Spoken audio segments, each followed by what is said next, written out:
একটা জায়গায় আমি ফোকাস করি যে দিন পালন করতে গিয়ে সবচেয়ে বড় চ্যালেঞ্জটা হচ্ছে সেটা হচ্ছে আল্লাহকে পাওয়া। কি করা? যে আল্লাহর কাছ থেকে আমরা এসেছি সেই আল্লাহকে দুনিয়াতে এবং আখিরাতে পাওয়া, এটাই চ্যালেঞ্জ। আল্লাহকে যে ব্যক্তি পেয়েছে সে দুনিয়ার সব পেয়ে গেছে। আল্লাহকে যে পায় নাই সে আসলে কিছুই পায় নাই, ইহকাল পরকালের কিছুই পায়নি। এখন আমরা আল্লাহকে পাবো কিভাবে? এটা বড় প্রশ্ন না? যে আল্লাহর কাছ থেকে, যে জান্নাত থেকে আমরা পৃথিবীতে চলে আসলাম, আর সেই জান্নাতে যেতে হলে তো আমাকে আল্লাহকে পেতে হবে। আল্লাহকে পেতে হলে আমার কি কি করণীয়? খুব শর্ট করে আমি কয়েকটা পয়েন্টস আপনাদেরকে শেয়ার করছি। 1 নাম্বার, আল্লাহকে পেতে হলে অবশ্যই তার নবী মুহাম্মদ সাল্লাল্লাহু আলাইহি ওয়াসাল্লামকে অনুসরণ করতে হবে। এছাড়া আল্লাহকে পাওয়ার দ্বিতীয় কোনো পথ নাই। আল্লাহকে পেতে হলে অবশ্যই তার নবী মুহাম্মদ সাল্লাল্লাহু আলাইহি ওয়াসাল্লামের আদর্শগুলো জীবনের প্রতিটা ক্ষেত্রে বাস্তবায়ন করতে হবে। চলাফেরা, ওঠা বসা, খাওয়া দাওয়া, ইস্তেঞ্জা করা, মুআমালাত, ব্যবসা বাণিজ্য, অর্থনীতি, সমাজ, রাষ্ট্র, সব ক্ষেত্রে আপনাকে মুহাম্মদ সাল্লাল্লাহু আলাইহি ওয়াসাল্লামের তরিকা, আদর্শটাকে ফলো করতে হবে। তাহলে আপনি আল্লাহকে পাবেন ইনশাআল্লাহ। যে ব্যক্তি আল্লাহকে পেয়েছে সে দুনিয়াও পেয়েছে, আখিরাতও পেয়েছে। যে আল্লাহকে পায় নাই, দুনিয়াও বরবাদ, আখিরাতও বরবাদ। 1 নম্বর তাহলে কি কাজ? আল্লাহ পাকের সর্বশেষ নবী মুহাম্মদ সাল্লাল্লাহু আলাইহি ওয়াসাল্লামকে অনুসরণ করা, তার আদর্শ মেনে চলা, 1 নম্বর।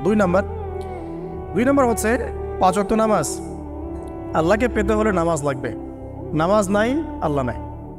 ওয়াস্তাঈনু বিস-সাবরি ওয়াস-সালাত, তোমরা সবর এবং সালাতের মধ্য দিয়ে আল্লাহর সাহায্য প্রার্থনা করো। আমরা এই জন্যই নামাজে বলি ইয়াকা না'বুদু ওয়া ইয়াকা নাস্তাঈন, আমরা শুধু আপনারই ইবাদত করি এবং আপনার কাছেই সাহায্য প্রার্থনা করি। তো আল্লাহকে পেতে হলে নামাজের কোনো বিকল্প নাই। যে ব্যক্তি নামাজ পড়ে না, আল্লাহর সাথে তার কোনো সম্পর্ক নেই, নো কানেকশন। আপনি যে কোনো কিছু চাচ্ছেন, সেজদায় পড়ে আল্লাহর সামনে আত্মসমর্পণ করেই চাইতে হবে। ওয়াসজুদ ওয়াক্তারিব, আল্লাহ পাক কি বলেছেন? সেজদা করো, নিকটবর্তী হও। তো ব্যাখ্যা অনেক করা যায়। নামাজ না পড়লে কিন্তু মানুষ কুফরিতে লিপ্ত হয়। যে ব্যক্তি মান তারাকা সালাতান মুতাআম্মিদান ফাকাদ কাফারা, যে ব্যক্তি সালাতকে অস্বীকার করে, ফরজ নামাজকে অস্বীকার করে, সে ব্যক্তি কিন্তু কুফরিতে চলে যায়। ঠিক আছে?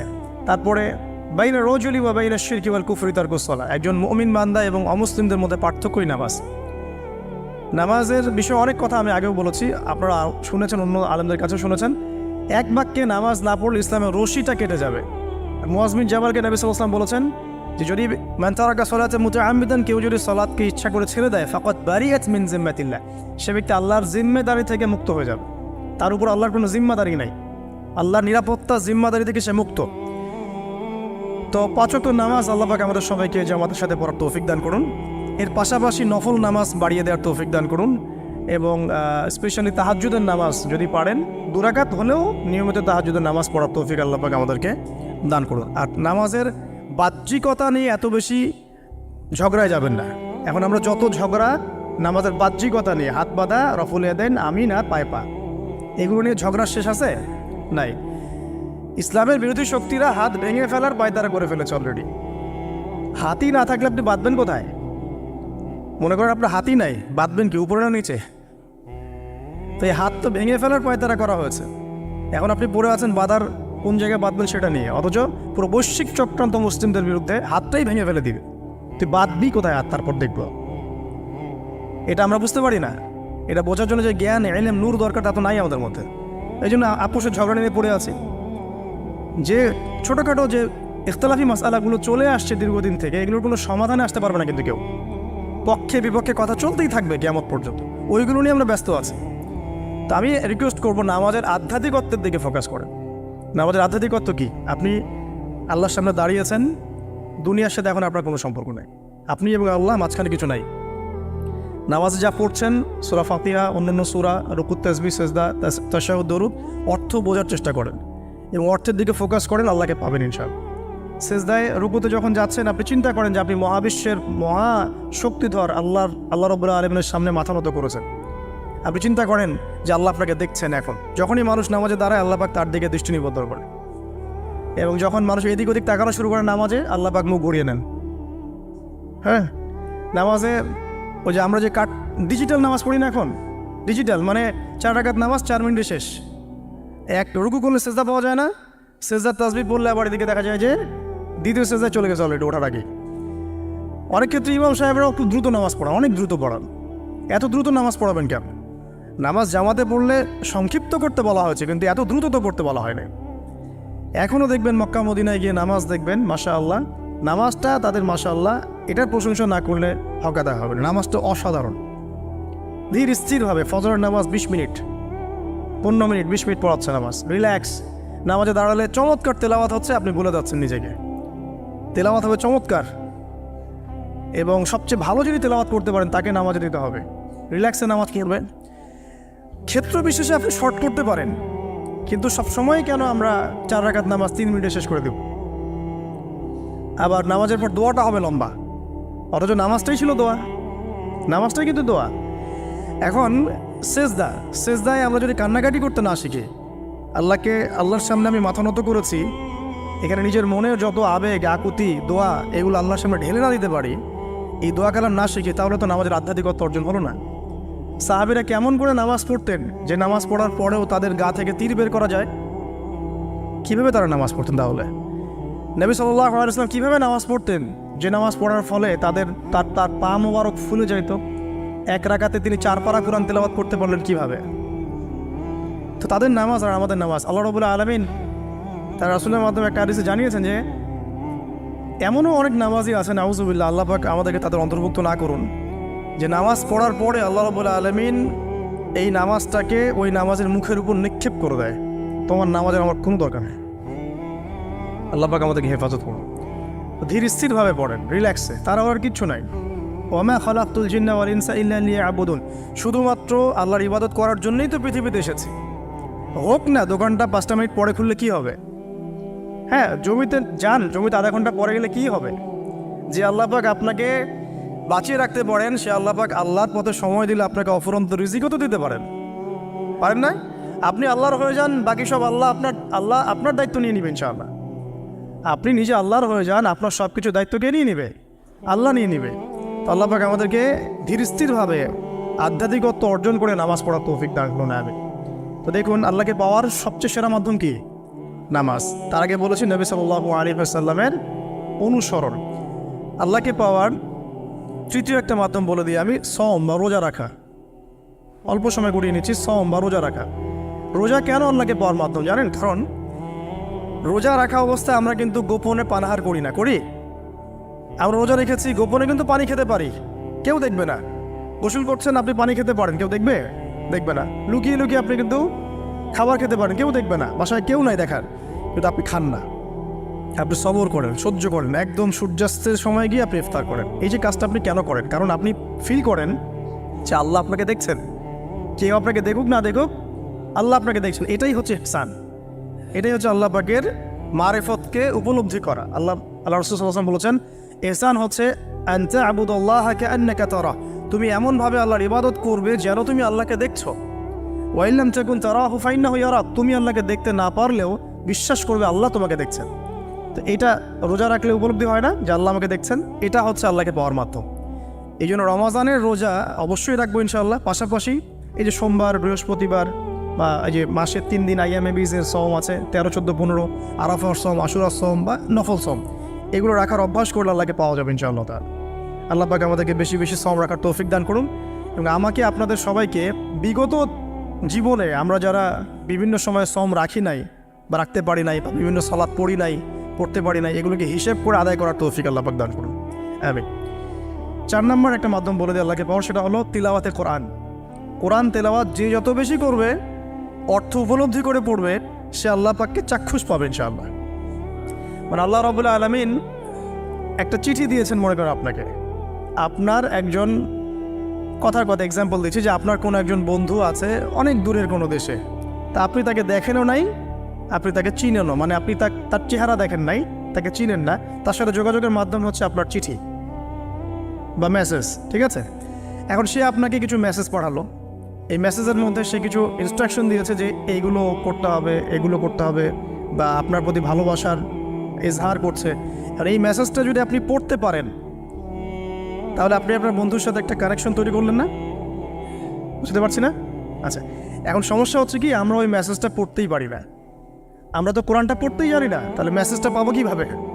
আর যারা পড়তে জানি সেই ভাষাটা বুঝি না। এখন ওই বন্ধু মনে করেন চিঠি লিখেছে বাংলা ভাষায়, আর আপনি বাংলা পড়তে জানেন না, তাহলে কি পারবেন উপলব্ধি করতে তার মনের ভাব, সেই বন্ধুর আবেগ, ভালোবাসা, প্রেম? আপনি কি উপলব্ধি করতে পারবেন? লিখেছে সে উর্দু দিয়ে বা ইংরেজিতে, আপনি ইংরেজি বোঝেন না, ইংরেজি লিখতে পারেন না, তাহলে কি আপনি তার চিঠি বুঝতে পারবেন? এখন আমরা যেহেতু আরবি বুঝি না, এই কারণে কোরআনের মধ্যে কি পড়া কি বলেছেন আল্লাহ রাব্বুল আলামিন আমরা উপলব্ধি করতে পারছি না। আমি কি বুঝতে পারছি? তো কোরআন শুধুমাত্র তিলাওয়াত করা যথেষ্ট নয়। তিলাওয়াত করলে আপনি প্রত্যেক হরফে 10টা কি পাবেন, কোনো সমস্যা নাই, কিন্তু ওই মেসেজটাকে উপলব্ধি করতে হলে আপনার অর্থটা জানতে হবে। অর্থ জানলে পরে আপনি দেখবেন আল্লাহকে আপনি চাক্ষুষ সামনে পাচ্ছেন ইনশাআল্লাহ তাআলা। আপনি হতাশ হয়েছেন, হতাশা দূর করার জন্য সূরা আছে কোরআন। বিপদে পড়েছেন, বিপদ দূর করার সূরা আছে কোরআন। আপনার রিজিকের সমস্যা কাটানোর সূরা কোরআনে আছে। কোনো হাজতের প্রয়োজন, সূরা ইয়াসিন, হাজতের সূরা চলে আসে। অসুস্থ হয়েছেন, শেফার সূরা কোরআনে আছে। বা কাউকে জিন টোনা করা হয়েছে, বান টোনা করা হয়েছে, ওর শেফাও কোরআনে আছে। এমন কোনো বিষয় নাই যেটা আল্লাহ রাব্বুল আলামিন কোরআনের মধ্যে নাজিল করেন নাই। ব্যবসা করতে চান, কোরআন কথা বলবে, ঠিক আছে? আপনি সামাজিক বিষয়ে ডিল করতে চান, সূরা হুজুরাত কথা বলবে। আপনি ইতিহাস ভালোবাসেন, কোরআনে ইতিহাস দিয়ে ভর্তি করা আছে। আপনি কাব্য ভালোবাসেন, কবিতা পড়তে ভালোবাসেন, কোরআনের মধ্যে কবিতা দিয়েও ভর্তি আছে। আর রহমান আল্লামাল কোরআন খালাকাল ইনসান, এখানে ছন্দ আছে না? প্রত্যেকটা ছন্দ, ওয়ান নাজমি ইযা হাওয়া মা আদাল্লা সাহিবুকুম ওয়া মা গাওয়া ওয়া মা ইয়ানতিকু আনিল হাওয়া, ছন্দ আছে না? আপনি উপন্যাস ভালোবাসেন, কোরআনে অনেক উপন্যাস আছে পড়ায়। যা চান তাই পাবেন কোরআনে। এক কথায় আপনি আল্লাহকে পাবেন কোরআনের মধ্য দিয়ে।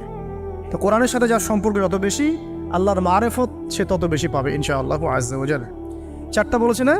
5 নম্বর হচ্ছে হজ উমরা করা। হজ উমরা আল্লাহ পাক আমাদের সবাইকে বেশি বেশি করার তৌফিক দেখ। হজ এবং উমরা এমন কিছু কাজ আছে যে কাজগুলো সরাসরি আপনার সাথে আল্লাহ পাকে কানেকশন করাবে। আরাফার মাঠে যাবেন, ওই মাঠে কি কিয়ামত হবে না? আল্লাহকে চিনতে পারবেন এখানেই। তারপরে যে সাই করেন না, সাফা মারওয়া সাই করে, ওখানে গেলে আপনি বুঝতে পারবেন যে কীভাবে ইসমাইল আলাইহিস সালামকে পানি দেওয়ার জন্য তার মা হাজরা এখানে দৌড়দৌড়ি করেছে। বাইতুল্লাহ দেখবেন, আপনি চিনবেন যে আল্লাহর তাওহীদ কী জিনিস। চোখে দেখার সাথে সাথে আপনার ভিতরে এমন একটা ফিলিংস আসবে যেটা ভাষায় প্রকাশ করা যাবে না।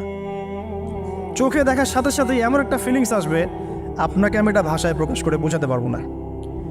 আপনি জানবেন ইব্রাহিম আলাইহিস সালাম এবং তার ছেলে ইসমাইল আলাইহিস সালাম বাপ বেটা মিলে রাজমিস্ত্রি কাজ করেছে। এটা আপনি জমজম কূপ দেখবেন, পানি পান করবেন, আল্লাহকে চিনতে পারবেন যে এই কূপ তো অলৌকিক। এই কূপের মতো কূপ নাই পৃথিবীতে, এর পানি কখনো শেষ হয় না, এবং এই পানি খেয়ে মানুষ বেঁচে থাকতে পারে, খাবারের দরকার হবে না। দীর্ঘদিন পর্যন্ত এই পানি খেয়ে মানুষ বেঁচে থাকতে পারবে, খাবারের প্রয়োজন হয় না। তো এই পানির মধ্যে এমন কিছু উপাদান আছে যেটা মানুষের শরীরের রোগগুলোকে শেফা দিয়ে দিবে ইনশাআল্লাহ তাআলা আল্লাহর হুকুমে। তো প্রত্যেকটা কাজে রাসূল সাল্লাল্লাহু আলাইহি ওয়াসাল্লামের শহরে গেছেন মদিনায়, ওই মদিনার বাতাসটা আপনাকে বলে দিবে এটা একটা অন্যরকম শহর, ঠিক আছে? রাসূল সাল্লাল্লাহু আলাইহি ওয়াসাল্লামের রওজায় যাবেন, সামনে দাঁড়াবেন, আপনি আল্লাহকে চিনতে পারবেন। আপনি আর পৃথিবীতে থাকবেন না, অন্য জগতে চলে যাবেন। ওই যে বাকিউল গারকাত আছে, সাহাবীদের কবরস্থান জান্নাতুল বাকি, ওখানে ঢুকবেন, আপনার কাছে মনে হবে যে পৃথিবীটা আসলে কিছুই না। পৃথিবীর সবচেয়ে সেরা মানুষগুলো এই মাটির নিচে শুয়ে আছে। ওখানে আপনাকে খুবই তুচ্ছ মনে হবে তাদের সামনে। এই যে মানে বিভিন্ন জায়গায় গিয়ে আল্লাহকে চিনতে পাওয়া, এটা সবচেয়ে ভালো হয় হজ এবং উমরাতে গিয়ে। আল্লাহ পাক আমাদেরকে তৌফিক এনায়েত করুন, আমিন। তো এটা একটা আল্লাহকে পাওয়ার নিদর্শ। যাদের হজ ফরজ হয়ে গেছে অবশ্যই হজ করে ফেলবেন, আর যাদের সামর্থ্য আছে তারা বেশি বেশি উমরা করবেন। নবী সাল্লাল্লাহু আলাইহি ওয়াসাল্লাম বলেছেন, এক হজ পরের হজের মধ্যে যত গুনাহ মাফ করিয়ে দেয়, এক উমরা পরের উমরার মধ্যে যত গুনাহ সেগুলোকে মাফ করিয়ে দেয়। আল্লাহ পাক আমাদেরকে এই আমলগুলো করার তৌফিক এনায়েত করুন। 6 নম্বর বলছি জিকির। আল্লাহ পাকের জিকির বাড়াতে হবে। যে আল্লাহ পাকের জিকির যত বেশি করবে, সে আল্লাহ পাকের মারেফত তত বেশি উপলব্ধি করবে, আল্লাহকে পাবে ইনশাআল্লাহ। আর এই জিকির করার জন্যে ওযুও শর্ত নয়, জানেন? আল্লাহর জিকির করার জন্য কিন্তু ওযু শর্ত নয়। আপনি মনে মনে চলতে ফিরতে অলওয়েজ সুবহানাল্লাহ, আলহামদুলিল্লাহ, আল্লাহু আকবার, লা ইলাহা ইল্লাল্লাহ, আস্তাগফিরুল্লাহ পড়তেই থাকতে পারেন। কষ্টের কিছু আছে? খালি জবান চলবে। মাঠে কাজ করছেন, ওই যে লাঙল দিয়ে কাজ করছেন, সেচ দিচ্ছেন, আপনি পড়তে থাকবেন আস্তাগফিরুল্লাহ ওয়া আতুবু ইলাইহি, লা হাওলা ওয়ালা কুওয়াতা ইল্লা বিল্লাহ, সুবহানাল্লাহ, আলহামদুলিল্লাহ, লা ইলাহা ইল্লাল্লাহ, আল্লাহু আকবার। কোনো সমস্যা নেই। রান্না বান্না করছে মেয়েরা, এটা করতে করতে পড়তে পারবে না? গাড়ি ড্রাইভ করতে করতে আপনি পড়তে পারবেন লা ইলাহা ইল্লাল্লাহ ওয়াহদাহু লা শারীকা লাহু, লাহুল মুলকু ওয়া লাহুল হামদু ওয়া হুয়া আলা কুল্লি শাইইন কাদির। যে কোনো কাজ করতে করতেই ইল্লাল ইস্তেনজা বাদ দিয়ে। ইস্তেনজা কি জিনিস? প্রসাব পায়খানা। এই সময় এগুলো মুখ দিয়ে বলবেন না, দরকার নাই। আপনি এরপরে যে সময়গুলো আছে এগুলোতে আপনি জিকির বাড়াবেন। যে যত বেশি জিকির করবে তার কলব তত বেশি পরিচ্ছন্ন হবে। যার কলব যত পরিচ্ছন্ন, আল্লাহর নূর তার কলবে তত বেশি আসবে, সে আল্লাহ পাকে তত কাছে পাবে ইনশাআল্লাহু আজ্জা ওয়া জাল। 7 নাম্বার দোয়া ইস্তেগফার বাড়িয়ে দেয়। আল্লাহর কাছে বেশি বেশি দোয়া করতে হবে। দোয়া বাড়িয়ে দেন। দোয়ার জন্য হুজুর ডাকতে হবে না, দোয়ার জন্য আমাকে ডেকে বাসায় খাওয়ানোরও দরকার নেই আপনার। দোয়ার জন্য আপনি যথেষ্ট। নামাজে দাঁড়ান, নামাজের সেজদায় দোয়া করেন, নফল নামাজ পড়েন, নফল নামাজের সেজদায় দোয়া করেন, নামাজের পরে হাত তুলে দোয়া করেন, প্রয়োজনে নামাজে সালাম ফেরানোর আগে দোয়া করেন, যে কোনো ভালো কাজ করেছেন তারপর দোয়া করেন। ঠিক আছে, কোরআন তেলাওয়াত করলেন দোয়া করেন, তাহাজ্জুদের ওয়াক্তে দোয়া করেন, বৃষ্টি পড়ছে তখন দোয়া করেন। ঠিক আছে, মানে দোয়া কবুলের মোমেন্ট, সময়গুলো, আজান হয়েছে, আজান একামতের মাঝখানে দোয়া করেন। এই যে এখন খুতবা হচ্ছে, এই সময় দোয়া করেন, দোয়া কবুল হবে। দিনই মসজিদে বসেছেন, দোয়া করেন, দোয়া করতে থাকেন মনে হয়। যত বেশি আপনি দোয়া করতে পারবেন আল্লাহর কাছে, ইনশাআল্লাহ আল্লাহকে আপনি তত কাছে পাবেন ইনশাআল্লাহ। এটা আল্লাহকে পাওয়ার অন্যতম মাধ্যম। এবং ইস্তেগফার মানে কি? তওবা করা। আস্তাগফিরুল্লাহাল্লাযী লা ইলাহা ইল্লা হুয়াল হাইয়ুল কাইয়্যুম ওয়া আতুবু ইলাইহি। এটা বেশি বেশি পড়বেন, দিনে কমপক্ষে 70 বার বা 100 বার পড়ার চেষ্টা করবেন। আল্লাহ পাক তৌফিক দান করুন। কয়টা বলেছি ভাই? 7টা। আচ্ছা, 8 নম্বর হচ্ছে সদকা করা। সদকা, দান সদাকা আল্লাহর কাছে খুব বেশি পছন্দের। দান সদকা করার জন্য সম্পদ লাগে না, আমার কথা শোনেন। দান সদকা করার জন্য সম্পদ লাগে না, কলিজা লাগে, মন লাগে। বহু বড় বড় মানুষ আছে দান সদকা করতে পারে না, কোটিপতি, জাকাত দেয় না, আছে না? হ্যাঁ, বহু গরিব মানুষ ভ্যান চালায়, কৃষিকাজ করে, দেখবেন 100 টাকা দান করে দিল। মন থাকতে হয়, মন, কলিজা বড় থাকতে হয়। তো যাদের কলিজা বড়, মন বড়, তারা দান সদকা করতে পারবে ইনশাআল্লাহ। আর যার মন বড়, সেখানেই তো আল্লাহ নূর আসবে। সংক্ষিপ্ত মনে কি, সংকীর্ণ মন, আল্লাহ নূর কোত্থেকে আসবে? কথা বুঝতে পারে নাই? তো দান সদকা বাড়ার, আপনি 1 টাকা দান করেন, 5 টাকা দান করেন, হালাল রিজিক থেকে 1 টাকা দান করেন, সেটা আল্লাহর কাছে অনেক বেশি পছন্দের। একটা হাদিসে নবী সাল্লাল্লাহু আলাইহি ওয়াসাল্লাম বলেছেন, হালাল উপার্জন থেকে আল্লাহর বান্দারা যখন একটা খেজুরও দান করে, আল্লাহ পাক সেই একটা খেজুরকে আস্তে আস্তে বড় করতে থাকেন, বড় করতে থাকেন, বড় করতে থাকেন। এটা এক পর্যায়ে পাহাড়ের সমান হয়ে যায়।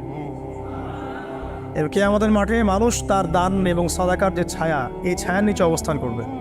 আপনার বিপদ হয়েছে, দান সদকা করেন, বিপদ দূর হয়ে যাবে ইনশাআল্লাহ। জটিল কোনো রোগ হয়েছে, কোনো ডাক্তার ট্রিটমেন্ট করতে পারছে না, সদকা করেন, রোগ ভালো হয়ে যেতে পারে ইনশাআল্লাহ। সদকার ব্যাপক ফজিলত আছে। সদাকা, দান সদাকা, দোয়া, এগুলো তাকদিরের যে বিপদ আপদগুলো আছে না, ঝুলে আছে, আমাদের তাকদিরে বিপদ আছে না অনেক, এগুলোকেও সরিয়ে দিতে পারে আলহামদুলিল্লাহ। এই শক্তি আছে দোয়া এবং দান সদকার মধ্যে। আল্লাহ পাক আমাদেরকে বেশি বেশি সদাকা করার তৌফিক দান করুন, আমিন। আর সদাকা নফল না করতে পারলেও কমপক্ষে ফরজ জাকাতটুকু দিবেন, ফরজ জাকাতটুকু দিবেন। কারণ জাকাত, সদকা এবং ব্যবসা, এগুলো হচ্ছে ইসলামিক অর্থনীতির মূল ভিত্তি, এর সাথে কৃষিকাজ। আর দুটো বলে শেষ করে দেই। 9 নম্বর হচ্ছে আমর বিল মারুফ এবং নাহি আনিল মুনকারের কাজ করা, মানে সৎ কাজের আদেশ করা, মানুষকে অসৎ কাজে নিষেধ করা। এই কাজটা যে যত বেশি করবে, সে তত বড় ব্যবসায়ী। কারণ কি, আপনার দাওয়াতে, আপনার লেকচার শুনে, আপনার বই পড়ে, আপনার নসিহত শুনে যদি একটা মানুষও দিনের পথে ফিরে আসে, ওই একটা মানুষের সারা জীবনের যে নেক কাজ, এই সমস্ত নেক কাজের একটা অংশ আপনি পাবেন।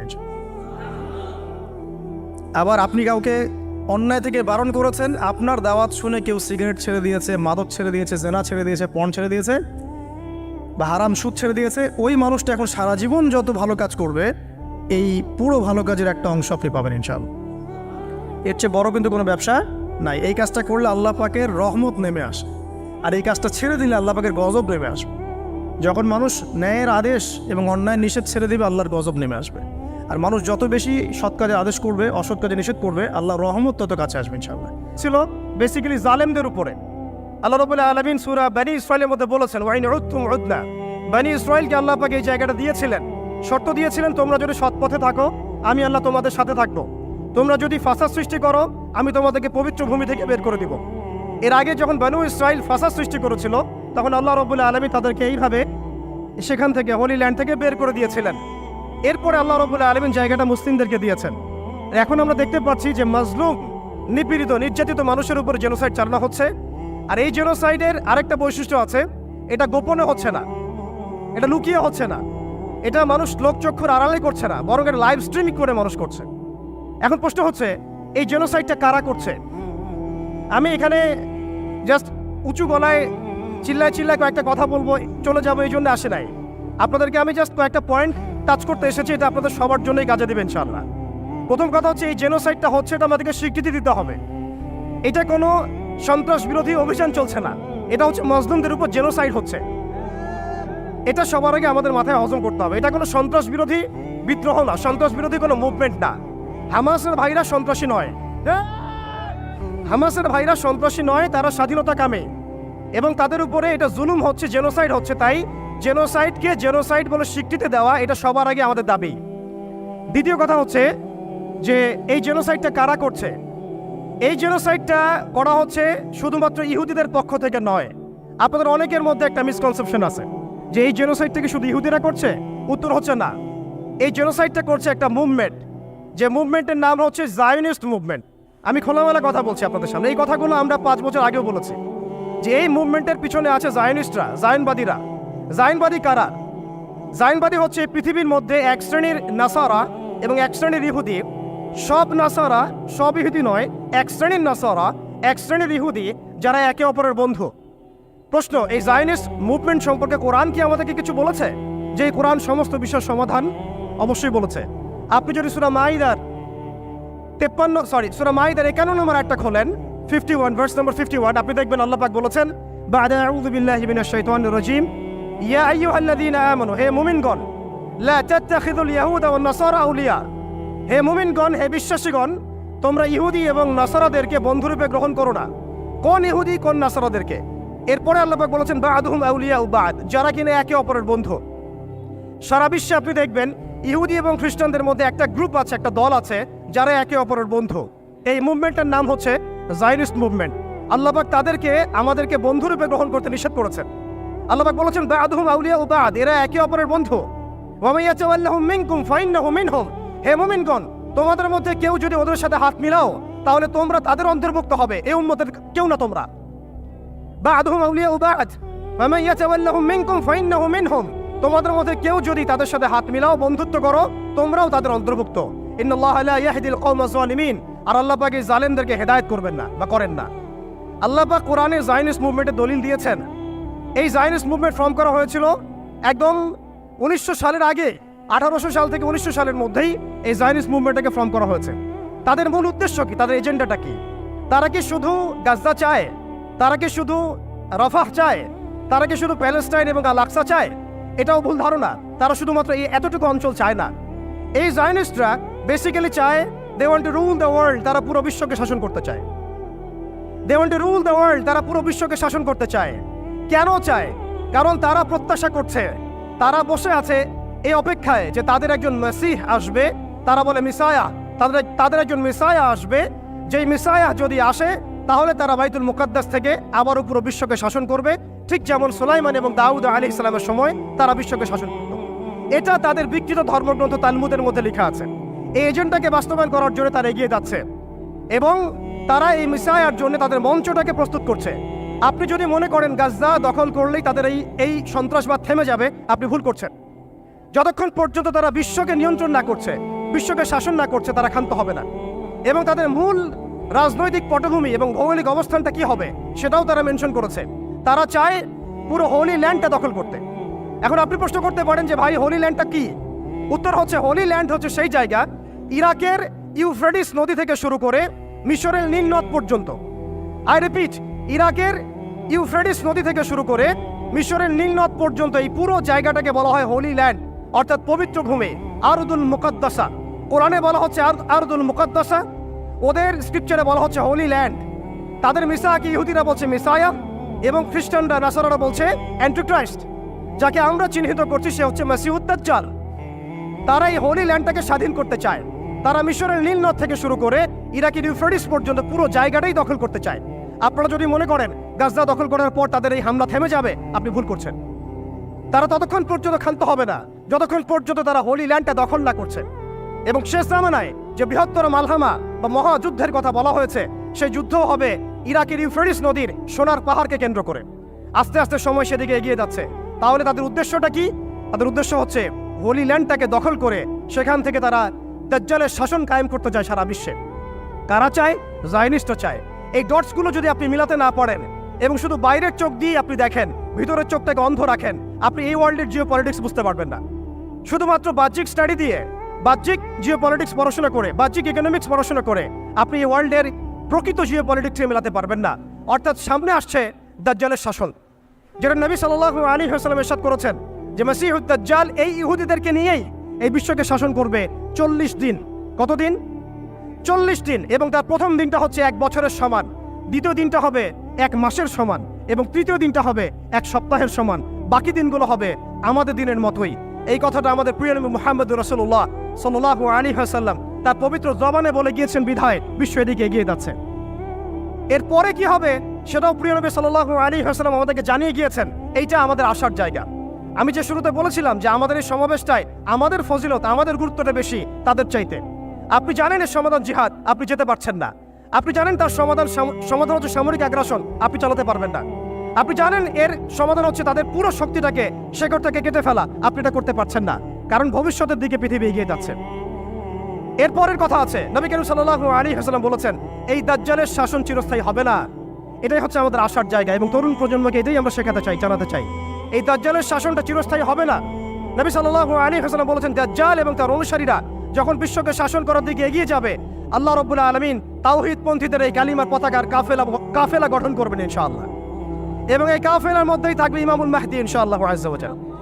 এবং তিনি বলেছেন নবী সাল্লাল্লাহু আলাইহি ওয়াসাল্লাম ফালা নি'মাল আমিরু আমিরুহা ওয়া লা নি'মাল জাইশু যালিকাল জাইশ। কতই না উত্তম হবেন সেই আমির এবং কতই না উত্তম হবেন সেই সেনাবাহিনী।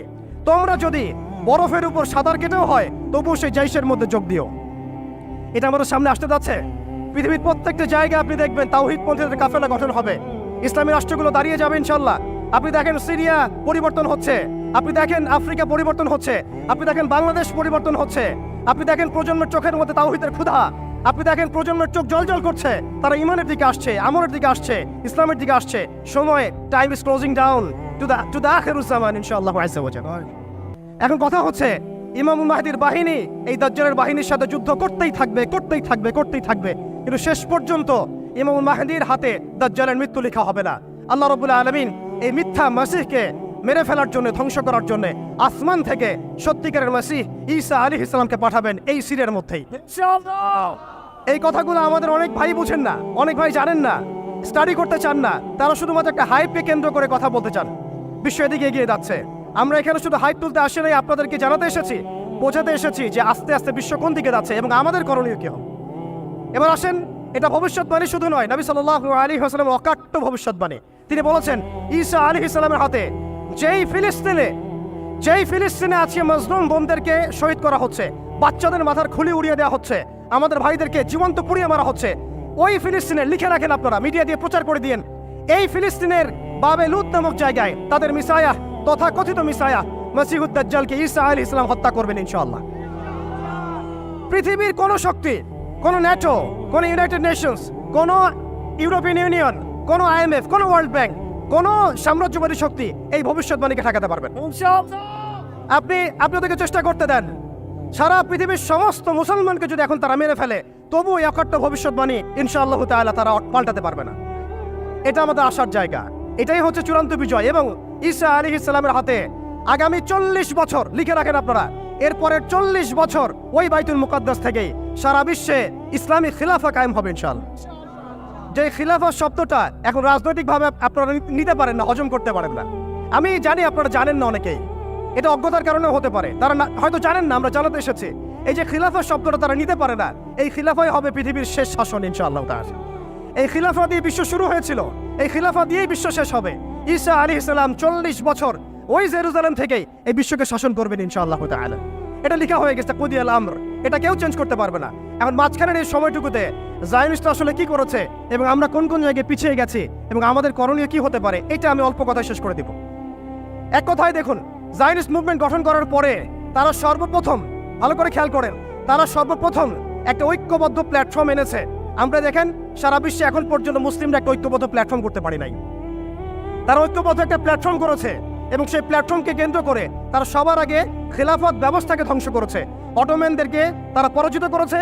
প্রথম বিশ্বযুদ্ধের সেই 1914 থেকে 18-এর মধ্যে তারা বাইতুল মুকাদ্দাসে প্রথম ঢুকেছে এবং তাদের সহযোগী ছিল পশ্চিমা বিশ্ব এবং ব্রিটেন। আজকে আমরা ইসরায়েলের এগেনস্টে কথা বলি ঠিকই, কিন্তু পশ্চিমা বিশ্বের এগেনস্টে আমরা কথা বলতে পারি না, আমরা ব্রিটেনের এগেনস্টে কথা বলতে পারি না। আজকে আমরা ইসরায়েল বিরোধী কথা বলি ঠিকই, আমেরিকার এগেনস্টে আমরা কথা বলতে পারি না। আজকে আমরা তাদের পণ্য বয়কট নিয়ে কথা বলি, এটাও দরকার আছে, কিন্তু তাদের আদর্শ দিয়ে আমাদের ব্যক্তি জীবন, পারিবারিক জীবন, সামাজিক জীবন, ইভেন রাজনৈতিক অর্থনৈতিক জীবন পর্যন্ত ঢেলে সাজানো হয়েছে, এগুলো আমরা ছাড়তে পারি না। অতএব শুধু এক পেশে দৃষ্টিভঙ্গি দিয়ে আপনি সমস্যার সমাধান করতে পারবেন না। এই সমস্যা অনেক গভীর এবং এটা এত দেরি হয়ে গেছে। আমরা 100 বছর পরে এগুলো নিয়ে কথা বলছি, বিগত 100 বছর আগেই আমাদের এগুলো নিয়ে সচেতন হওয়া উচিত ছিল। এমন নয় যে তৎকালীন সময়কার ভাইরা সচেতন ছিলেন না বা তারা কাজ করেন নাই, করেছেন, কিন্তু এটাই পরীক্ষা, এটা আল্লাহ পাকের মহাপরিকল্পনা। এভাবেই আল্লাহ রাব্বুল আলামিন আমাদেরকে পরীক্ষা করছেন আমরা হকের পথে থাকি না বাতিলের পথে থাকি।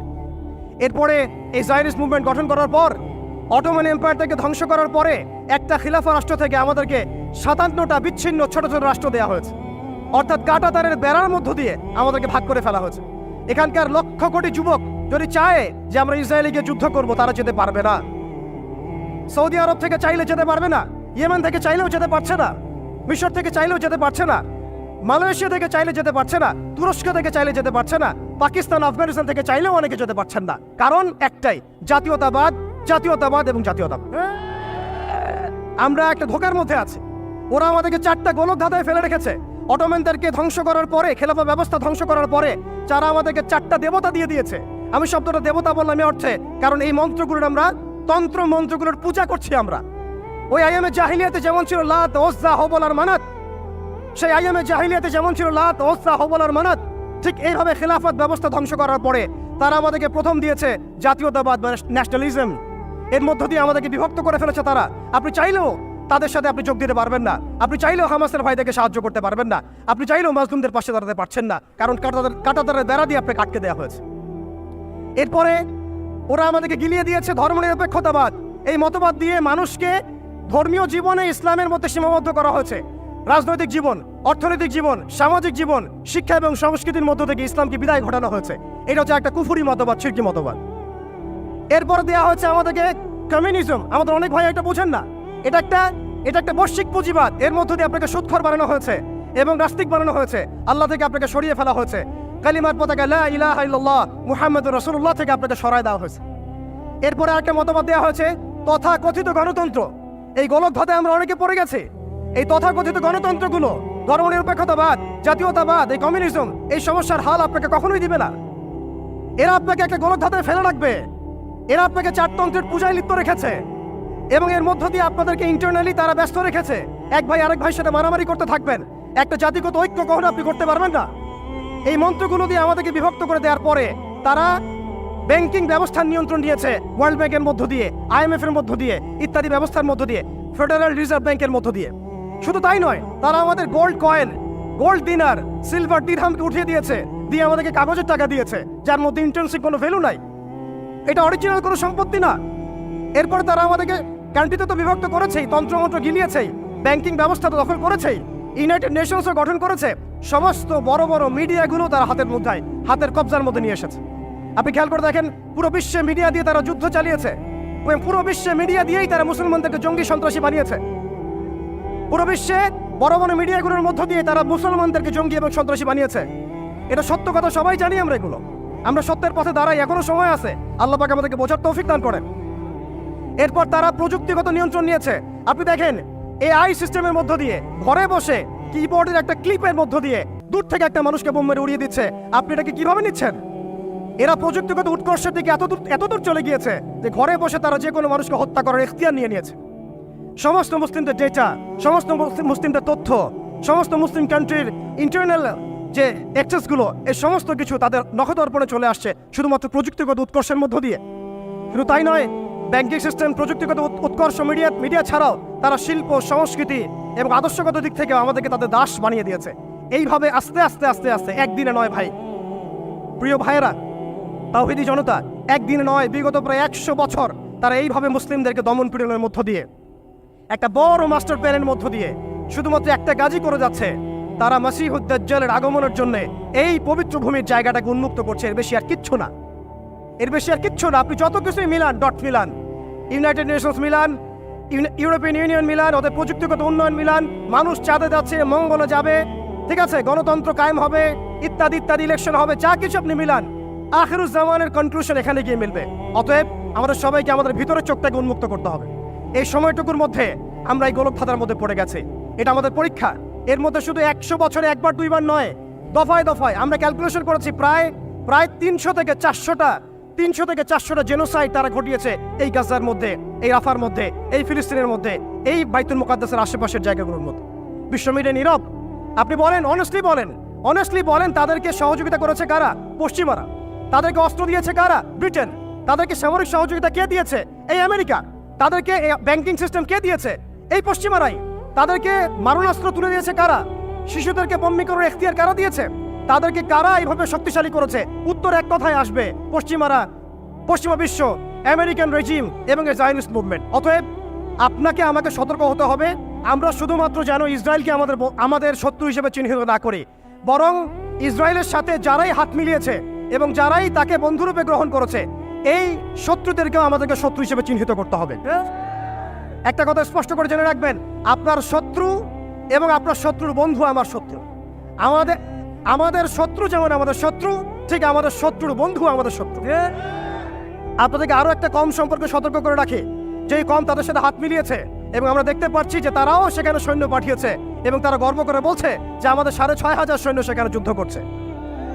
আমি এটা বলতে চাই নাই, কিন্তু আমি আপনাকে বলতে বাধ্য হলাম। দেখুন, আপনি অমুসলিম হন, আমার কোনো আপত্তি নাই, কিন্তু আপনি মাজলুমদের পক্ষ নেন, জালেমের পক্ষ নিয়েন। আশা করা যায় আপনি যদি মাজলুমদের পক্ষ নেন, আল্লাহ চাইলে কোনো না কোনো দিন আল্লাহ আপনাকে হেদায়েত দিতে পারেন। আপনাকে স্পষ্ট করে কথা বলা শিখতে হবে। আল্লাহ রাব্বুল আলামিন বলেছেন, লাতাজিদান্না আশাদ্দান নাস আদাওয়াতান লিল্লাযিনা আমানুল ইয়াহুদ ওয়াল্লাযিনা আশরাকু।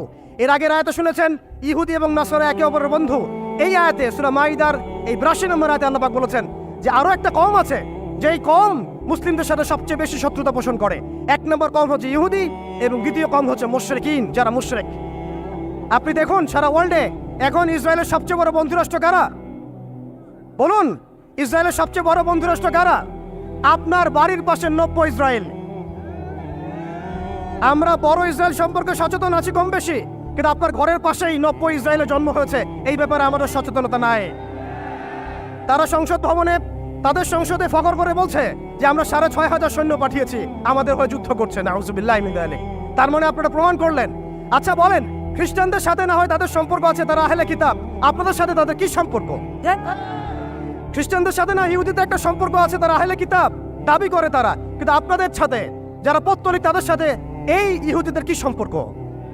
শুধু তাই নয়, আমরা লক্ষ্য করছি, আমরা আমাদের পার্শ্ববর্তী নব্য ইসরায়েলের মধ্যে লক্ষ্য করছি মুসলিমদেরকে তারাবির নামাজে টর্চার করা হলো, হোলি উৎসবের নামে মুসলিমদেরকে নির্যাতন করা হলো। আমরা দেখলাম সেখানে গরুর মাংস বহন করার অপরাধে পিটিয়ে মুসলিমকে হত্যা করা হয়েছে।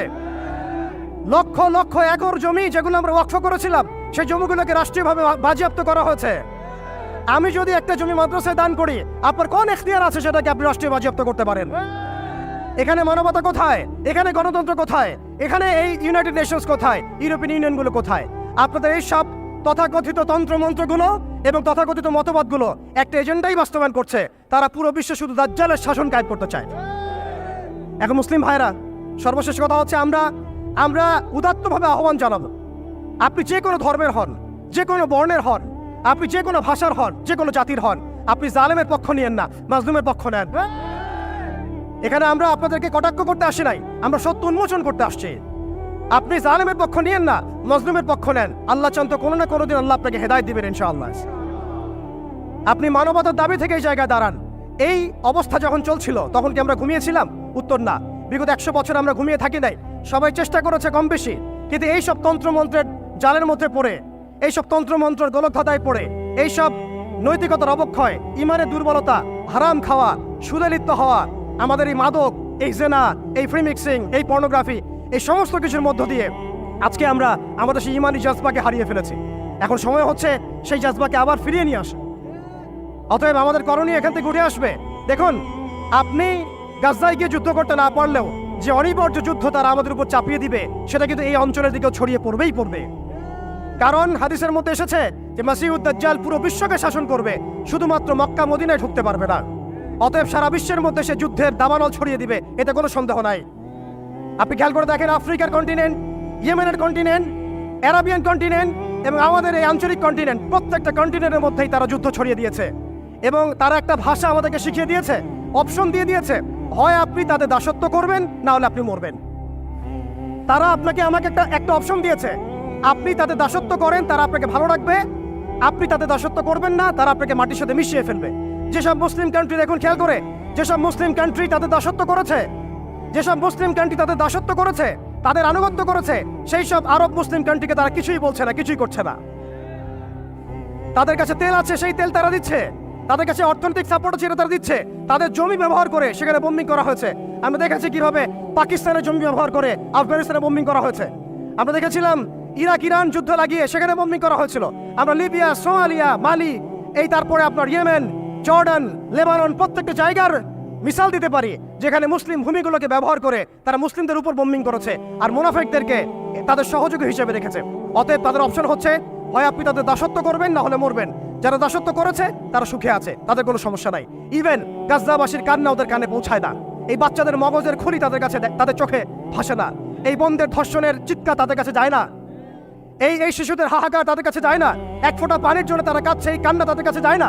তাদের এই হৃদয় নেফাক দিয়ে এমনভাবে পরিপূর্ণ হয়ে গেছে, তাদের কাছে এই মানবতাহীনতার এই কাজগুলো, দৃষ্টান্তগুলো ওদের কলবের মধ্যে কোনোই দাগ কাটছে না। প্রিয় ভাইরা, এটা কেন হয়েছে? তাদের নেফাকির কারণে। অতএব আপনি যদি দাসত্ব করেন, নেফাকিতে চলে যান, আপনারও কোনো সমস্যা হবে না। কিন্তু আমি অনেস্টলি প্রশ্ন করতে চাই, আপনার মধ্যে কি আল্লাহর ভয় নাই?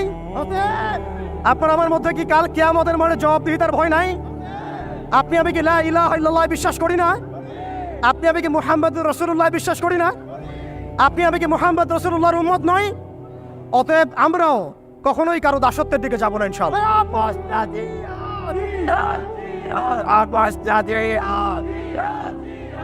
আমরাও ইনশাআল্লাহ তাআলা কোশ্চিনকালে এই জায়নিস্ট মুভমেন্টের, এই পশ্চিমাদের, এই দাজ্জালের অনুসারীদের দাসত্বের মধ্যে কখনো যাব না ইনশাআল্লাহ। তারা আমাদেরকে অপশন দিয়েছে, হয় দাসত্ব করো না হলে মরো। আমরাও বলে দিব আমরা ইনশাআল্লাহ তাআলা শহীদ হয়ে যাব, তবু তোমাদের দাসত্ব করবো না ইনশাআল্লাহ।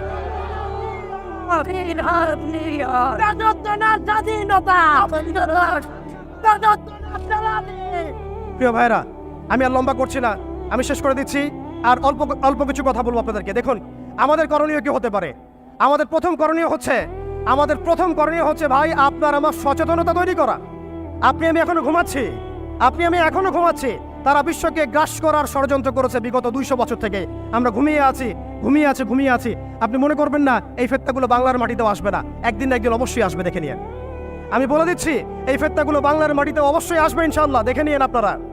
এবং সারা বিশ্বকে গ্রাস করার যে পায়তারা তারা করেছে, এটা নতুন কোনো এজেন্ডা নয়, এটা ওদের সুদূরপ্রসারী 100 বছরের প্ল্যান। আমাদেরকে একটা সুদূরপ্রসারী পরিকল্পনা করে আগাতে হবে। শুধু আবেগ দিয়ে, একদিনের শোডাউন দিয়ে, একটা লং মার্চ দিয়ে, একটা মিছিল দিয়ে, একটা পতাকা উড়িয়ে আপনি সমস্যার সমাধান করতে পারবেন না। সবার আগে আমাদেরকে সচেতন হতে হবে, হীনমন্যতা ত্যাগ করতে হবে, নবী সাল্লাল্লাহু আলাইহি ওয়াসাল্লামের সেই ভবিষ্যৎবাণীর দিকে চোখ রাখতে হবে, এবং সামনে যে মুসলিমদের হাতে বিশ্ব আসবে, এই ইস্তেকামত আপনার কলবের মধ্যে বদ্ধমূল থাকতে হবে। দ্বিতীয় বিষয় হচ্ছে আমাদের সবাইকে নৈতিকভাবে দীক্ষিত হতে হবে, ইমানের শিক্ষায় দীক্ষিত হতে হবে। সবাইকে জীবন নিয়ে সিরিয়াস হতে হবে। নিজের জীবনটাকে, আমলটাকে, আখলাকটাকে আল্লাহর জন্য ঢেলে সাজাতে হবে। নবী সাল্লাল্লাহু আলাইহি ওয়াসাল্লামের সুন্নাহ মাফিক জীবনযাপন করতে হবে। এর সাথে আমাদের রাষ্ট্র ব্যবস্থায় যারা আছেন, সরকারে যারা আছেন, প্রশাসনে যারা আছেন, সমস্ত ভাইদেরকে মহব্বতের সাথে দাওয়াত দিতে হবে। ইনশাআল্লাহ এই মানুষগুলোর মধ্যে থেকে দেখবেন আগামীর খালিদ বের হয়ে আসছে। এই মানুষগুলোর মধ্যে আগামীর ওমর বের হয়ে আসবে ইনশাআল্লাহ। আমাদের পুলিশ ভাইদেরকে, আনসারদেরকে, বিজিবিকে, সেনাবাহিনীকে, আমাদের ঊর্ধ্বতন কর্তৃপক্ষকে, এমনকি এমপি মন্ত্রী সবাইকেই এই বিশ্বের বর্তমান প্রেক্ষাপট সহ ভবিষ্যৎ এবং বাস্তবতাটাকে বোঝাতে হবে, দাওয়াতটাকে আমভাবে প্রচার করতে হবে। একই সাথে আমাদের দেশের মধ্যে যত ইসলামিক দল আছে, যত ইসলাম ভাবাপন্থী, ইসলামিক মনোভাব সম্পন্ন মানুষ আছে, তাদের সবার মধ্যে একটা ঐক্যবদ্ধ প্ল্যাটফর্ম নিয়ে আসতে হবে। এখানেও যদি আপনি সাম্প্রদায়িক হয়ে যান, আপনি আগামীতে বাংলাদেশের কনফ্লিক্ট এড়াতে পারবেন না। আমরা সেই যুদ্ধে জিততে পারবো না। আমাদের অনৈক্যই হচ্ছে আমাদের সবচেয়ে বড় দুর্বলতা। এই অনৈক্যটাকে আমাদেরকে দূর করতে হবে। আল্লাহ পাক তৌফিক দান করেন। আমরা সর্বমহলে দাওয়াতের কাজ করব, সবাইকে আমভাবে দাওয়াত দিব, সারা বিশ্বের বর্তমান অবস্থা বুঝাবো, ভবিষ্যৎটা বুঝাবো এবং বাস্তবতাটাকে বুঝাবো ইনশাআল্লাহ। একই সাথে আমরা ঐক্যবদ্ধ হয়ে যাব, জীবন নিয়ে সিরিয়াস হয়ে যাব। আমরা আমাদের জায়গা থেকে যা পারি, যার যা সামর্থ্য আছে, বলতে পারলে বলবেন, লিখতে পারলে লিখবেন, অর্থনৈতিক সহযোগিতা করতে পারলে সেটা করবেন। আপনি যদি ভালো স্কলার হন, আপনি ইলম দিয়ে খেদমত করবেন। আপনি পলিটিক্যাল লিডার হলে আপনি পলিটিক্স দিয়ে খেদমত করবেন। ইকোনমিস্ট হলে ইকোনমি দিয়ে খেদমত করবেন। আপনার মধ্যে প্রযুক্তিগত যদি উৎকর্ষ থাকে, সেটা দিয়ে আপনি উম্মাকে খেদমত করেন। যার মধ্যে আল্লাহ পাক যা দিয়েছেন তাই দিয়েই আমাদেরকে এই যুদ্ধে শরীক হতে হবে ইনশাআল্লাহ। মনে রাখবেন, মনে রাখবেন, জিহাদ শুধুমাত্র একটা আবেগের নাম নয়। জিহাদ হচ্ছে একটা পরিকল্পিত পদক্ষেপ। আপনি খেয়াল করে দেখেন, আজকে আমরা এই জায়গায় চলে আসছি শুধুমাত্র একমুখী, তাদের সামরিক আগ্রাসনের ভিত্তিতে নয়। আমাদের সেনাবাহিনী কম নাই, আমাদের জমি কম নাই, আমাদের দেশ কম নাই, আমাদেরও প্রযুক্তি কম নাই, তাহলে আমরা এই পর্যায়ে কেন আসলাম? উত্তরগুলো আপনি খুঁজে বের করেন, উত্তরগুলো খুঁজে বের করেন।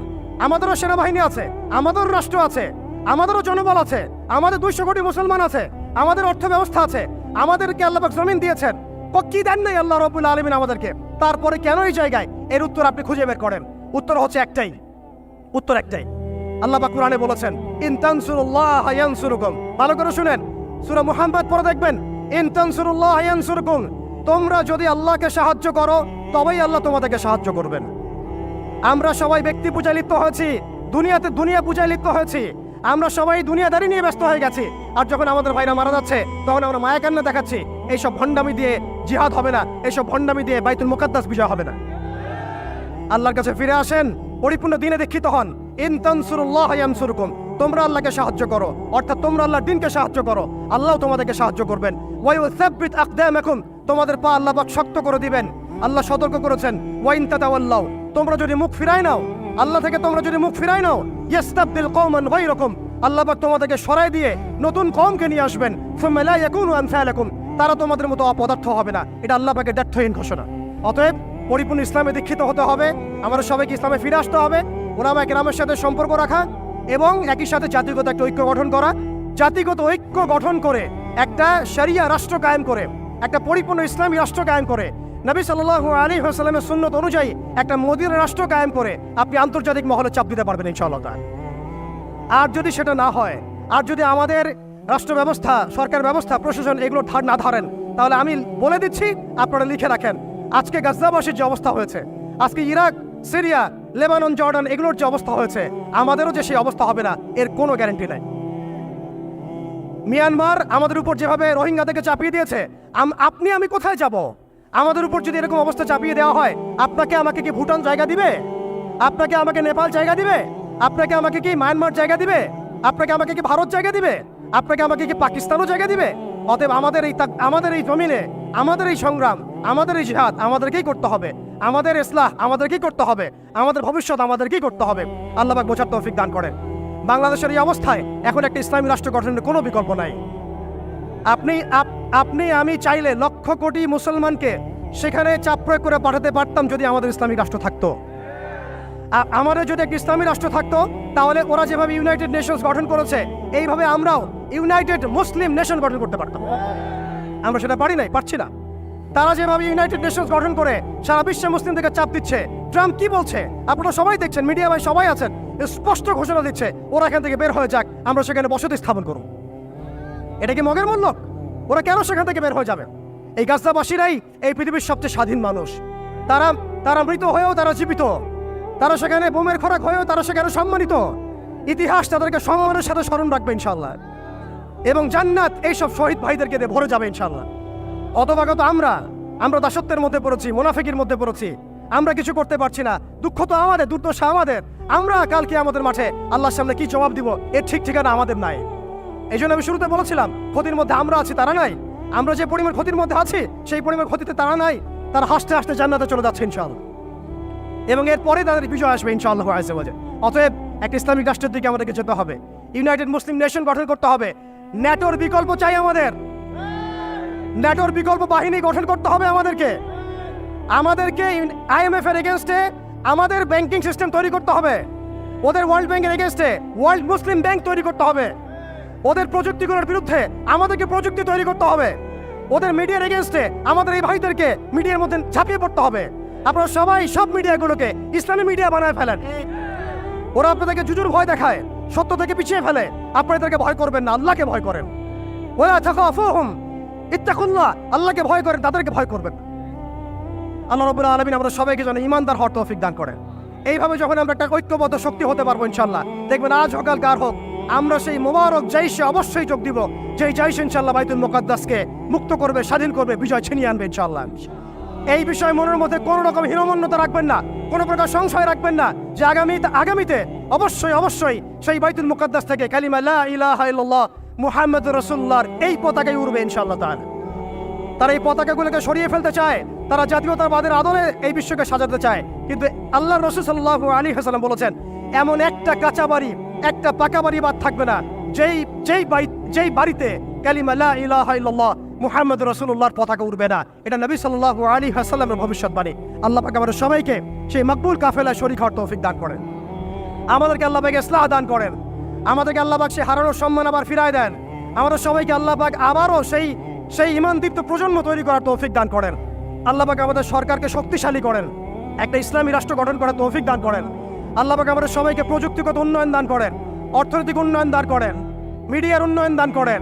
আল্লাহ পাক আমাদেরকে স্বতন্ত্র ব্যাংকিং সিস্টেম দান করেন, স্বতন্ত্র সামরিক বাহিনী গঠন করার তৌফিক দান করেন। এবং আরেকটা পয়েন্ট হচ্ছে যে আমাদেরকে অস্ত্র শস্ত্রে সুসজ্জিত হতে হবে। জিহাদ একটা বড় বিষয়, আমাদের সবাইকে অস্ত্র শস্ত্র সজ্জিত হতে হবে প্রত্যেক মুসলিম কান্ট্রিকে। আমি এখানে ব্যক্তিগতভাবে বলি নাই, আমি বলেছি প্রত্যেক মুসলিম কান্ট্রিকে সামরিক দিক থেকে এতটা শক্তিশালী হতে হবে যাতে ওরা আমাদেরকে চোখ রাঙাতে না পারে, বরং আমরাই এমনভাবে চোখ রাঙাবো যেন ওরা এই বিশ্বের মানচিত্র থেকে মুছে যায়। কিম জং উনের মতো একজন মানুষ যিনি উত্তর কোরিয়ার মতো ছোট্ট একটা রাষ্ট্রকে আজকে নিউক্লিয়ার রাষ্ট্রে পরিণত করেছেন, আমাদের কি সেই সক্ষমতা ছিল না? আমাদেরকে সেই প্রতিভা ছিল না? আমাদেরকে সেই জনবল ছিল না? অতএব প্রত্যেক মুসলিম কান্ট্রিকেই নিউক্লিয়ার ওয়েপেন্স তৈরির দিকে যেতে হবে, মিসাইল তৈরির দিকে যেতে হবে, প্রযুক্তিগত উন্নয়নের দিকে যেতে হবে, ঐক্যবদ্ধ প্ল্যাটফর্মের দিকে যেতে হবে। একসাথে সবাই মিলে আমরা যখন এই সমস্যার সমাধানে হাত লাগাবো, কাঁধে কাঁধ মেলাবো, দেখবেন এই ছোট্ট ইহুদি রাষ্ট্র কিছুই করতে পারবে না, পশ্চিমা বিশ্বই কিছুই করতে পারবে না, এমনকি পুরো দাজ্জালের বাহিনী মিলেও এই বিশ্বে ইসলামের বিজয় ঠেকাতে পারবে না ইনশাআল্লাহ। আমি আজকে আপনাদের সামনে শুধুমাত্র কিছু আবেগী কথাবার্তা বলতে আসি নাই, আমি কিছু প্র্যাকটিক্যাল কথা বলতে এসেছিলাম। জানি না কতটুকু বোঝাতে পেরেছি। এই বিশ্ব তার ফিউচারের দিকে এগিয়ে যাচ্ছে, এটা কোনো কাকতালীয় বিষয় নয়। সারা বিশ্বে যা হচ্ছে এই ব্যাপারে আমাদেরকে পড়াশোনা করতে হবে, আমাদের সচেতন হতে হবে, আমাদেরকে দাওয়াতের মেহনত বাড়াতে হবে।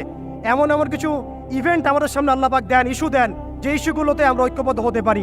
ফিলিস্তিন ইস্যু হচ্ছে তার মধ্যে অন্যতম একটা সেরা ইস্যু। আমরা যদি এই ইস্যুতে ঐক্যবদ্ধ হতে না পারি তাহলে আল্লাহর কসম জানি না আর কোন ইস্যুতে আমরা ঐক্যবদ্ধ হতে পারবো। অতএব আমাদের সবাইকে আল্লাহ পাক যেন কবুল করেন, মঞ্জুর করেন। ফিলিস্তিন ইস্যুতে আমাদেরকে সোচ্চার করেন, সচেতন করেন। আমরা সবাই বলবো, লিখবো, কথা বলবো, সরকারকে চাপ প্রয়োগ করবো, সরকারকে অনুরোধ করব তারা যেন বিশ্ব মিডিয়াতে, বিশ্ব মানচিত্রে, বিশ্বের প্ল্যাটফর্মগুলোতে একটা বলিষ্ঠ ভূমিকা রাখেন যে হ্যাঁ, আমরা বাংলাদেশের মুসলিমরা, বাঙালি মুসলিমরা আমরা সেই ভাইদের সাথে আছি।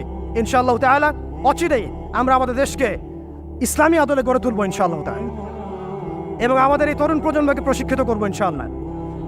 আমরা একটা সামগ্রিক জিহাদের দিকে যাবো ইনশাআল্লাহ। আমরা ইনশাআল্লাহ তাআলা একটা ঐক্যবদ্ধ জাতি করে এমনভাবে বিশ্বের বুকে দাঁড়াবো যে বাংলাদেশকে কেউ কটাক্ষ করতে পারবে না ইনশাআল্লাহ, আমাদেরকে তুচ্ছ তাচ্ছিল্য করতে পারবে না ইনশাআল্লাহ, আমাদেরকে রক্তচক্ষু দেখাতে পারবে না ইনশাআল্লাহ। একদিন না একদিন আমরা সেই বিজয়ী কাফেলায় শরীক হবই ইনশাআল্লাহ। অতএব আজকে যেগুলো চলছে এগুলো দিয়ে আপনি এই সমস্যার সমাধান করতে পারবেন না। এই সমস্যাগুলো সমাধান করতে হলে আমাদেরকে ভিতর থেকে কাজ করতে হবে। আল্লাহ পাক আমরা সবাইকে কথাগুলো বোঝার, আমল করার তৌফিক দান করেন, আমিন। আমি একটু হয়তো বেশি সময় নিয়ে ফেলেছি, এই জন্য আন্তরিকভাবে দুঃখিত। আজকে যে মিডিয়া ভাইরা এসেছেন, আমি আমার জায়গা থেকে, আমাদের পুরো টিমের জায়গা থেকে আপনাদের সবাইকে অনেক অনেক জাযাকুমুল্লাহ, অনেক অনেক দোয়া, অনেক অনেক শুভকামনা জানাচ্ছি। আল্লাহ পাক যেন আপনাদের সবাইকে এভাবেই সত্যের পথে দাঁড়ানোর তৌফিক দান করেন। যে ভাইরা সময় দিয়েছেন, আজকেই আমাদের আহ্বানে সাড়া দিয়েছেন, মাত্র 4-5 ঘন্টার এই আহ্বানে আপনারা সবাইকে কবুল করেন, আমিন। ইমাম শাফি রাহিমাহুল্লাহ বলতেন যে আমি অনেক পড়ি কিন্তু ভুলে যাই। তার ওস্তাদ তাকে বললেন যে তুমি পাপ করা ছেড়ে দাও, যদি গুনাহ করতে থাকো তাহলে তোমার অন্তরে আল্লাহর নূর নাজিল হবে না। ঠিক আছে, তো গুনাহ মুক্ত অন্তর নিয়ে ইলম চর্চা করতে হয়। আল্লাহ পাক তৌফিক দান করুন, আমিন। আর ইলম অর্জন করে যদি অহংকার আর হিংসা চলে আসে তাহলে সেই ইলম হবে শয়তানের ইলম। শয়তান প্রচণ্ড আলেম ছিল, কিন্তু ইবলিস কি ছিল? আলেম ছিল। সে কিন্তু আলেম আর আবেদ ছিল, সে ইলম অনেক অর্জন করেছিল এবং আল্লাহ পাকের প্রচুর ইবাদত করতো, কিন্তু তারপরেও কেন সে জাহান্নামে হলো? কারণ একটাই, আবা ওয়াস্তাকবার, সে উদ্ধত হয়েছিল, অহংকার করেছিল। ইসলাম পরিপূর্ণ, এখানে সংযোজন বিয়োজনের কোনো সুযোগ নাই। এখন ইসলাম ছাড়া অন্য কোনো দিন মানলে কি হবে কিনা? আল্লাহ পাক সূরা আলী ইমরানের মধ্যেই বলছেন, ওয়ামাই ইয়াবতাগি গায়রাল ইসলামি দীনান ফালা ইউকবাল মিন, কেউ যদি ইসলাম ছাড়া, এই পরিপূর্ণ দিনটা ছাড়া অন্য কোনো জীবন ব্যবস্থা তালাশ করে, তার পক্ষ থেকে কশ্চিনকালেও কোনো আমল কবুল করা হবে না। এটা কার কথা? আল্লাহর কথা। এখন আসেন, ইসলাম বাদ দিয়ে আমরা অন্য যে মতবাদগুলো অনুসরণ করে থাকি আর কি, পশ্চিমা মতবাদ বলেন, তারপরে গ্রিকদের দর্শন বলেন, চাইনিজ দর্শন বলেন, তারপর ব্যাবিলনের সভ্যতার দর্শন বলেন, যত দর্শন আমরা ফলো করি ইসলাম বাদ দিয়ে, এগুলো যদি কোরআন এবং সুন্নাহর সাথে সাংঘর্ষিক হয়, সেগুলো কি পরকালে আমাদেরকে বাঁচাতে পারবে? পারবে না। কিন্তু যে কোনো মত, যে কোনো পথ, যে কোনো দর্শন যদি ইসলামের অনুকূলে হয়, কোরআন সুন্নাহর কাছাকাছি হয়, কোরআন এবং হাদিসের সাথে মিলে যায়, সেটা ইনশাআল্লাহ তাআলা ইসলামকে এগিয়ে নেওয়ার ক্ষেত্রে সাহায্যকারী ভূমিকা পালন করবে। আমি কি বুঝাতে পারছি? আল্লাহ পাক পৃথিবীতে নামিয়ে দিয়েছেন, এতিম করে ছেড়ে দেন নাই। আল্লাহ পাক হেদায়েত দিয়েছেন, আসমানি কিতাব পাঠিয়েছেন। আসমানি কিতাবের সর্বশেষ কিতাব কি? আল কোরআন, যার ব্যাখ্যা হচ্ছে সুন্নাহ, হাদিস। কোরআন হাদিস মিলেই হচ্ছে ইসলাম। এটা বাদ দিয়ে অন্য কোনো দিন তালাশ করলে আমল কবুল হবে না। এই ইসলামের সংযোজন বিয়োজনের কোনো সুযোগ নাই। এখন ইসলাম বাদ দিয়ে অন্য মতাদর্শগুলো যদি আমরা ফলো করি, সেগুলো যদি কোরআন সুন্নাহর অনুকূলে হয় ঠিক আছে, যদি কোরআন সুন্নাহর প্রতিকূলে যায় তাহলে ঠিক নাই। যদি আপনারা বলেন, এখন সারা বিশ্বই কথা বলে যে বেশিরভাগ মানুষ যা বলবে সেটাই হক, বেশিরভাগ মানুষ যেটা বলবে সেটা সঠিক, ডেমোক্রেসি, বেশিরভাগ মানুষ যা বলবে সেটাই সঠিক। এখন এই মসজিদে মনে করেন যে 1000 মানুষ বসে আছে, কথার কথা, এখন একটা ভোটাভুটি করলাম।